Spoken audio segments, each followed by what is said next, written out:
हठात बड़दाण्डे पहुँचीगले नवीन कालियार रथयात्रा देखिबा पाई। बड़दाण्डे नवीन को साधारण लोक माने आखि छल छल करी अनाउथांती।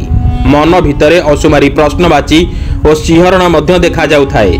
कारण दिने जो नवीन ओडिशार मुख्यमंत्री थिले आज सीए विरोधी दलर नेता। सबु सेई कालियार इच्छा।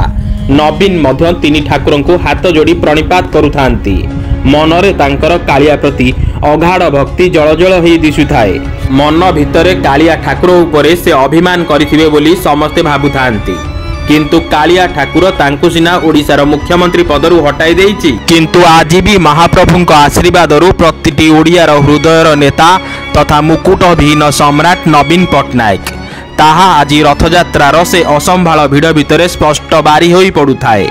तेबे बड़दाण्ड निकटरे राष्ट्रपति मुख्यमंत्री केंद्रमंत्री माने मंच उपरे बसी रथयात्रा देखुथिबा बेले हठात सेठारे पहुंची जाइथिले नवीन और मंच तळु सेमानकु रथयात्रार अभिनंदन जणाइथिले। 4.5 कोटी ओडियांक प्रियर नेता मुकुटविहीन सम्राट को मंच तले देखि कोटी कोटी ओडिया मानक आखिरे लुह आसी जाउथाए। लुह आसीबनी बा केमिति? कारण ओडिशावासी नवीन को आज मध्य सेतिकी स्नेह और भल पाइबा देउचंती जहा आगरु देउथिले। एहा देखि केंद्रमंत्री धर्मेंद्र प्रधान मंच उपरु ओह्लाई आसी नवीन को मंच उपरकू पाछोटी नेइथिले।